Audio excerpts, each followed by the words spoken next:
एक डरावनी गुड़िया जिसे उसी फैक्ट्री में बंद करके रखा गया था जिस फैक्ट्री में उसे बनाया गया था। उस फैक्ट्री का नाम है प्ले टाइम। वहाँ पर एक और खूनी खिलौना है जिसका नाम है हग्गी वग्गी, जो आपको हक करके कच्चा चबा जाएगा। और आखिर क्या राज छुपा है इस प्ले टाइम टॉय फैक्ट्री में, जहाँ पर ऐसे खौफनाक खिलौने बनाए जाते हैं? और पॉपी द डॉल में आखिर किसकी रूह है? 1960 पॉपी डॉल और हग्गी वग्गी नाम के दो टॉयज थे जो बहुत ज़्यादा फेमस थे 1960 में। इनको प्ले टाइम नाम की कंपनी ने बनाया था। लेकिन सबसे ज़्यादा चौंका देने वाली बात तो ये थी कि एक रात इस कंपनी के सारे वर्कर्स गायब हो चुके थे। ये कंपनी रातों रात वीरान हो गई। ये कोई नहीं जानता कि ये सब क्या हुआ था और सारे वर्कर्स कहाँ गायब हो गए। इस फैक्ट्री के मालिक का नाम था इलियोट लैडविग। इसको बचपन से ही खिलौनों से खेलने का बहुत शौक था। वो कुछ इनोवेटिव खिलौने बनाना चाहता था और इलियोट का ख्वाब था कि वो अपने खिलौनों के खेलने के पैशन को प्रोफेशन में बदल दे। तो उसने खिलौने बनाने वाली कंपनी की तैयारी शुरू कर दी जिसका नाम था प्ले टाइम। उसमें बनने वाले खिलौने इतने ज़्यादा पॉपुलर हो गए कि वो कंपनी रातों रात हिट हो गई।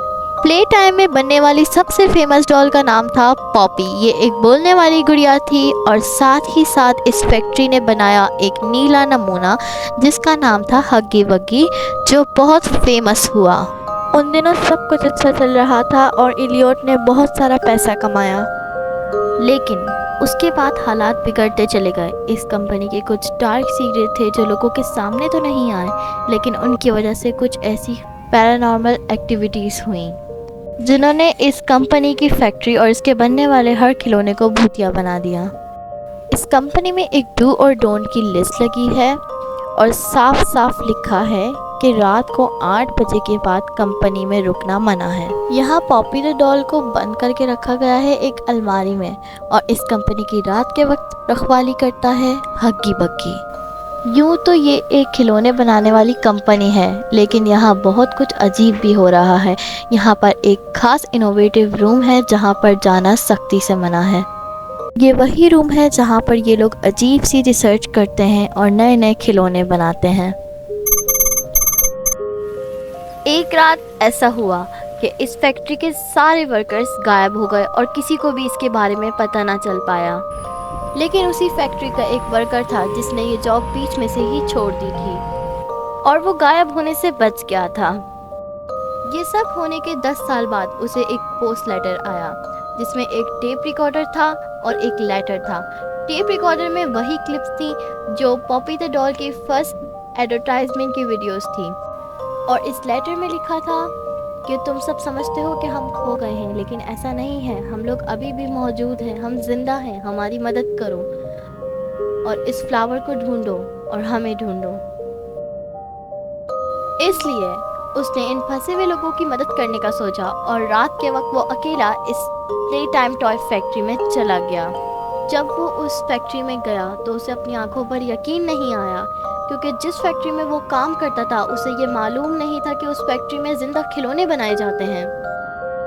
लोगों को लाके तरह तरह के एक्सपेरिमेंट्स करते हैं और फिर उनको इंसानों को कन्वर्ट करके खिलौनों में बदल देते हैं। और इन सब सीक्रेट्स का ख्याल रखता था हग्गी वग्गी। और उस गए हुए इंसान ने एक गलती कर दी। उसने जाके गलती से पॉपी द डॉल के चैम्बर का दरवाज़ा खोल दिया। क्योंकि वो डॉल दिखने में इतनी बुरी नहीं थी, वो भी यहाँ से बाहर जाना चाहती थी, या वो इस फैक्ट्री से बाहर जाना चाहती थी या वो इस डॉल से बाहर निकलना चाहती थी, क्योंकि उस डॉल के अंदर भी तो किसी ना किसी की रूह थी। एक लड़की थी जिसका नाम था स्टेला। उसे भी बचपन में खिलौनों से खेलने का बहुत शौक था, लेकिन वो अपने शौक की वजह से फंस गई। उसे इतना शौक था कि उसने प्ले टाइम टॉय फैक्ट्री में जॉब के लिए अप्लाई कर दिया और मैनेजर इलियोट ने उसे अपने जॉब में रख लिया। वो ये नहीं जानती थी कि इस फैक्ट्री में तरह तरह के एक्सपेरिमेंट्स होते हैं। इलियोट ने उसे अपनी बातों में फंसाया और एक्सपेरिमेंट करना शुरू कर दिया उसके ऊपर। उसने इस एक्सपेरिमेंट के लिए हाँ कर दी। जब उसका एक्सपेरिमेंट हो गया, उसके बाद जब उसने अपनी आँख खोली तो वो कुछ बोल नहीं पा रही थी, क्योंकि जितना उसके अंदर प्रोग्राम किया गया था वो सिर्फ उतनी ही बात कर सकती थी। वो बहुत कुछ कहना चाह रही थी मगर कह नहीं पा रही थी। वो चेंबर से बाहर निकलना चाह रही थी पर वो 4 से 5 लाइनों से ज़्यादा कुछ नहीं बोल सकती क्योंकि वो उसके अंदर वही प्रोग्राम हुआ था। वो बाहर निकलना चाह रही थी लेकिन निकल नहीं पा रही थी क्योंकि इलियोट ने उसे बंद करके रखा था। बंद क्यों करके रखा था? क्योंकि वो बहुत ज़्यादा गुस्सा थी इलियोट के ऊपर क्योंकि उसने उसके ऊपर एक्सपेरिमेंट किया था और वो शदीद गुस्से की वजह से पागल होना शुरू हो गई थी। इसलिए इलियोट ने उसे चैम्बर के अंदर बंद करके रख दिया था क्योंकि वो नहीं चाहता था कि ये पॉपी डॉल बाहर जाके किसी को भी ये सीक्रेट बता दे। और हग्गी बग्गी जो एक खिलौना था जो लोगों को हक करता था पर वो हक करने के साथ साथ लोगों को कच्चा चबा जाता था। इस कहानी के बहुत से राज हैं जो अभी हमें नहीं पता, जैसे वो जो लेटर आया था उस लेटर को किसने भेजा था और क्या वो शायद पॉपी डॉल ने भेजा था, ये हमें नहीं पता। और हग्गी वग्गी के अंदर किसकी रूह है ये भी हमें नहीं मालूम। बाकी की स्टोरी हम देखेंगे पार्ट 2 में। तब तक के लिए अल्लाह हाफिज।